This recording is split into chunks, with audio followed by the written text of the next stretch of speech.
You'd be forgiven for thinking that this was live from Buzzard Fest last summer. Remember when Incubus came through to play Buzzard Fest? Yeah. Remember that one year we did Buzzard Fest? I remember. That was a good time. Incubus going back on the road. I think they're releasing the 20th anniversary of Morning View. This tour, they're going to be performing it in its entirety. This was from Kimmel last night. Had him out on stage outside. Yeah, they got a hot bass player now, and Brandon Boyd was kind of, he was a little prickly, though. You know, we were doing kind of the backstage kind of meet and greets kind of thing. He wanted people behind a fence or something. It was some weird thing. No, they made him stand behind a table, behind a partition. Is that what it was? They had to stand. Those... Yeah, he was at a table with a couple of the other people. No, they weren't at a table. The guys were sitting on chairs, and then there was a table in front of the chairs, and then there was a barrier in front of the table. And then people were allowed to stand in front of the barrier to take a picture with them. Like a selfie with them in the background. Yes. I see. And yeah, I knew it was something like high-top that. Chairs. It Yeah. was very strange. Well, Incubus is going back on the road. I like them. You know, there was kind of a fallow period for those guys, but they were always, doing things. And Mike Einzinger was scoring films for a while. They're not coming to Cleveland, so you'll have to travel if you want to see Incubus. Detroit, Chicago, Philly, New York, Boston, all the last week of August. With Coheed and Cambria, by the way, who are going to be here before all that. Coheed and Primus are doing that co-headlining thing. So that tour will be here. That'll be at Blossom on August the 5th. But then after they do that run with Primus, Coheed will go out with Incubus. So you've got some decisions to make as to where your travel and concert dollar will go this summer. Sisters of Mercy are going back on the road, too. If you go way back with kind of your goth pop into the 80s, Sisters of Mercy haven't gone on tour for 15 years. And their second to last show is going to be here in Cleveland. Last two dates are Cleveland and Toronto. So if you remember Sisters of Mercy, they're going back out. Their opening act is called Black Audio, and that's basically Davey Havok and Jade from AFI doing like a side project. So if you are a Sisters of Mercy fan, if you're a Gen Xer who wants to go see them, they'll do about a month and a half across the United States, including Temple Live. Is that the Masonic? They keep changing the name of that friggin' place. So Cleveland Masonic, Cleveland Temple Live, whatever it's called now, that's going to be October 25th. If you have any itchings of nostalgia for the Sisters of Mercy. Cavs in Boston tonight. Game 1, round 2 of the playoffs against the Celtics. You will hear that on WTAM 1100. We will have Guardians baseball for you at 6. Second of 3 against the Detroit Tigers. 2-1 was the Guardians' win last night. So I'll play them again tonight before the Guards go to Chicago to play the White Sox. To mop the floor with the White Sox. It brings me no amount of joy to mention that, but that's probably how it's going to play out. I have to be realistic. It's not like there's going to be some big major turnaround for the White Sox. Not at 8-27, it's not. It's not like they're really waiting for midseason to kick it into high gear. Colorado Rockies and the White Sox are just two awful, awful baseball teams with no end in sight to the indignities they're suffering on the field. But you'll hear all that tonight. They released the names of the nominees, the 2024 class, the National Radio Hall of Fame. A friend of mine who's on the air back home in Chicago, he said, hey, a couple of us submitted you for induction to the Radio Hall of Fame. And I thought that he was joking. He was not. And I said, well, that's very sweet. That, of course, is nothing that will ever happen, but... Did you make it onto the nominee list? No. Oh. No. Like I said, that's not something that's going to happen. But some very good people did. A guy that I worked with when I was a long time ago when I was just getting going and I was an intern. The guy, he's still on the air in Chicago, the guy that was a different station, but a guy named Bob Stroud, who's just been a jock. I mean, his knowledge of music is encyclopedic, but this guy, he didn't do talk radio, he didn't do a podcast, he's just been a rock and roll jock for 40 years, and he's great. He's from Kalamazoo, Michigan, which is where I began my full-time career, and so he's one of the nominees. Diane Rehm, who I think has passed away, but for a long time she was a host over there on NPR. Funkmaster Flex, who's a big deal there in New York. I think he's still on Hot 97. Kid Leo from WMMS in Cleveland, Ohio. Hey. He has not been here for many years. I think he does satellite radio. Kid Leo's still alive, yeah? I don't know. Kid Leo is 73 years old. I think WMMS was the only terrestrial radio station he ever worked for. But he was kid. Me too. He was a native. Kid Leo, nominated for induction into the National Radio Hall of Fame. I hope he gets in there. And then a bunch of names you guys wouldn't know, but they're people I'm familiar with and who should be in there. As opposed to all these ones we did? Well, you've never heard of Funkmaster Flex? Oh, yeah. I already forgot about him. Somebody named Big Tigger is nominated. A guy named Bert Weiss, who has been doing a syndicated Top 40 show out of Atlanta for a long time.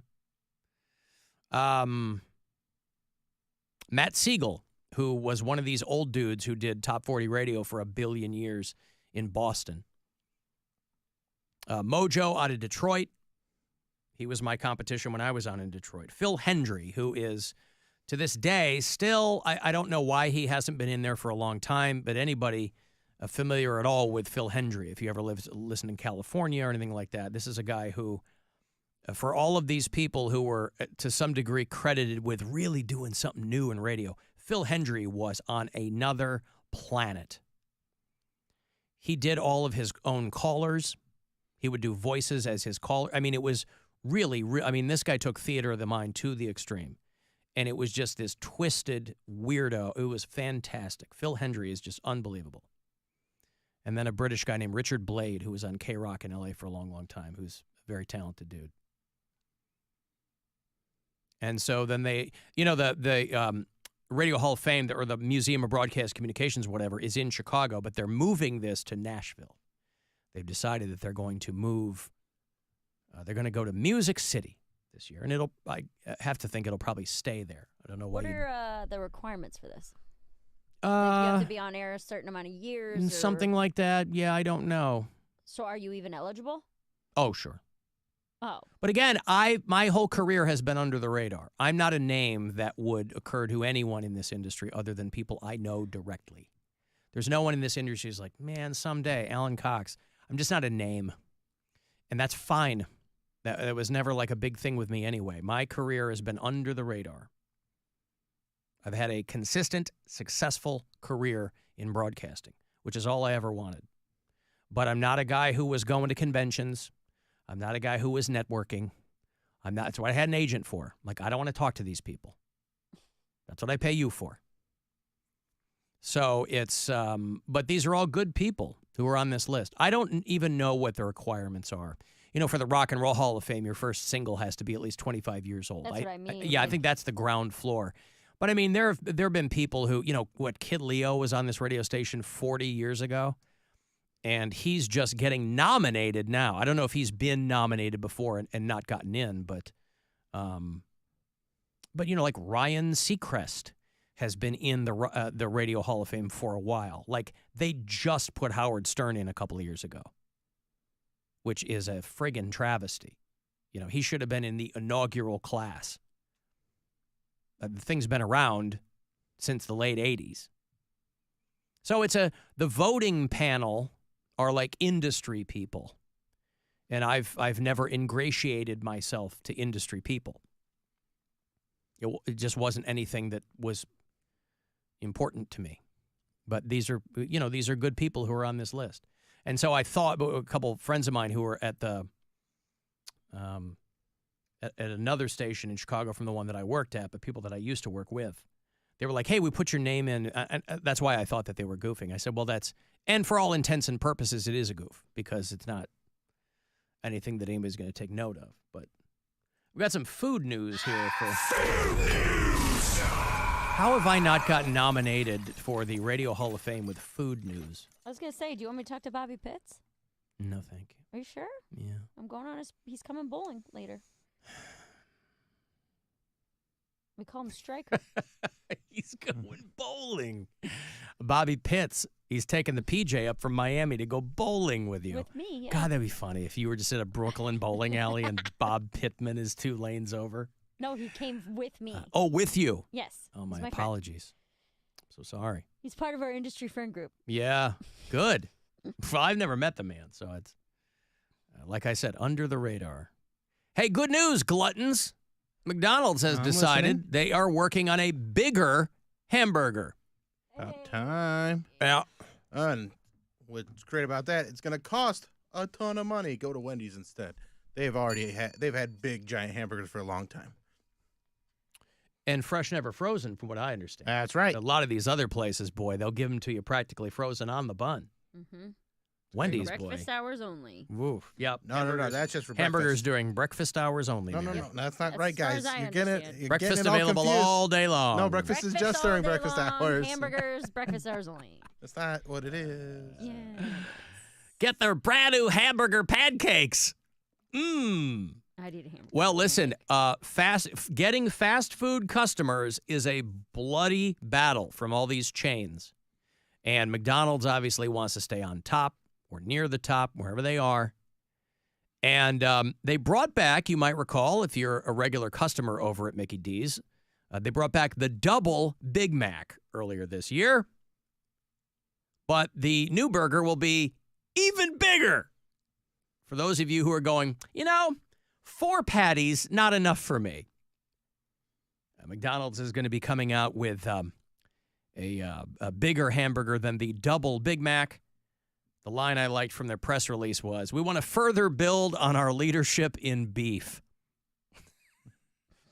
Leadership in beef is... It sounds like the worst prog rock band I've ever heard in my life. Ladies and gentlemen, leadership in beef. So they're going to be testing a few test markets later in the year. Come on, Toledo. And before they see how people like it, the giant hamburger.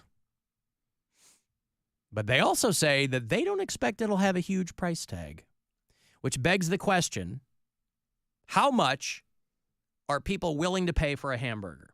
Because, if you go to a restaurant, that we've got our own take on a hamburger, whatever. But if you go to a fast food place, and people have gotten used to fast food just costing more. For a while, it was a big complaint. And they did see, a lot of these chains did see their market share go down because people were like, well, hell, it's cheaper to eat at home, for Christ's sake. But if their answer to this is, we're going to come back with a giant hamburger. How much do you pay for it?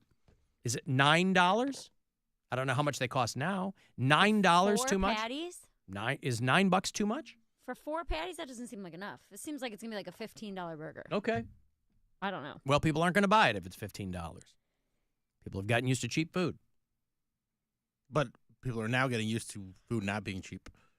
Nothing's cheap. Right. But something like this, yeah, we'll see. I'm looking it up right now. A Big Mac is $5.39. That's just the sandwich. Just the sandwich. With a So meal. the combo's like $10. Then. Yeah. Well, the double Big Mac was not big enough for some people. And so McDonald's coming up with that bigger one towards the end of the year. That's too much. So, well, that's always my question. I don't say that a lot. How much is too much? That's too much. A double Big Mac? That's too much. It's a lot. We've had a wave, pretty... Although their patties aren't giant on a Big Mac, but it's still a lot. It's pre-cooked weight, Mary. They're cooked down. We've had a pretty steady stream of listener-submitted Alan Cox Show AI songs. And Ray sent one for me called Half a Bagel. set to aggressive thrash music because everybody makes fun of me for eating half a bagel. But the joke's on them. That's right, Bill. It's a quarter bagel, not a half a bagel. Quarter of bagel is all you can handle. And then you're like, oh, it's so fall. I can't do this. Oh, I don't want to look good for my birthday party on, Alan? I don't know when my birthday is, Bill.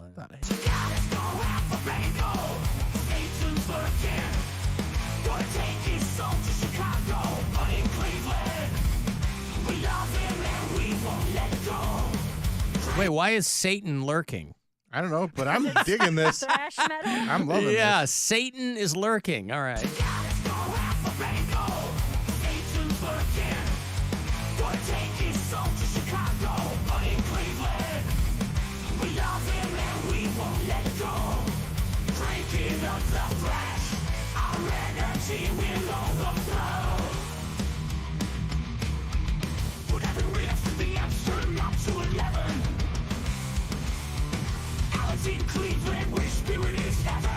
Spirit is heaven.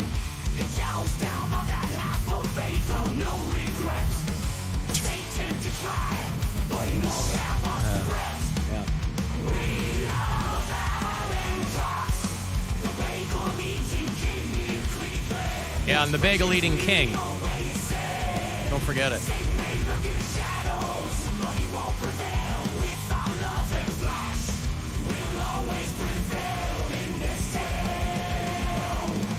The bagel eating king of Cleveland. How about, I should have premiered this on 2 hours to midnight. Yeah, really. Right.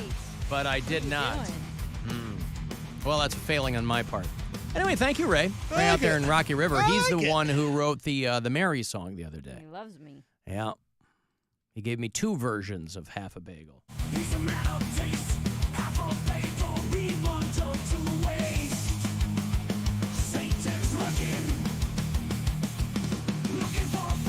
I like when you put an aggressive thrash into AI, it always has to kick out Satan in some capacity. Satan's lurking. Well, anyway, it's very similar to the other one. Thank you, Ray. I appreciate it. Half a bagel. For me. Again, your mission, should you choose to accept it, because I do like these listener-submitted AI songs. Still, nobody has topped Mary's song. No, Double Lunch that and I Goodwill Finds. put in. Right, Double Lunch and Goodwill Finds. It's the best one. Yeah. It's so good. Well, country music is very malleable, right? And there must, as much as we make fun of it, there must be something kind of chemical about it where you hear it and you go, boy, anything is going to be funny to that kind of music. In a small New York town, Mary's on her grind. She's a comedian, make folks laugh all the time. From open mics to late night shows, she's got the skill. But when the day's done, she's got her own hillbilly thrill. At lunchtime, Mary ain't like the rest. She grabs a double portion, she's always blessed. She stacks the plate high with comfort food so fine. Hear rock country music playing, it's her kind of dime. Double Lunch and Goodwill Finds, that's Mary's way. Laughter and country music, making her day. No fancy stores or expensive taste, that's for sure. She's living high off a double lunch. Thrift store scores. It's so good. Double Lunch. Yes. Why didn't we send Mary? Why didn't the company send Mary? They just had the iHeart Country Festival. They just had that in Austin a couple of weeks ago. What's that? They never sent me to anything cool. I would go to that in a heartbeat. And I'd do An iHeartbeat? An iHeartbeat. I would do an on-the-street report style. Lying That's down what on you the want. street? Yes. Yeah. I'd do whatever you need me to do. Look upskirt for Keith Urban? Yes, I would look up Keith Urban's skirt. Yes. Well, I'll tell you what. You get an interview nobody else would get. Mary be on the street corner. Hey, where's all the fat nerds? Here comes Jelly Roll and Luke Combs. I got to take a break. Yeah, I'll have more money for you. $530, $1,000, courtesy of the Buzzard Bookie. After the break, tickets for Cage the Elephant. Want to go see those guys? They're going to do Blossom in September.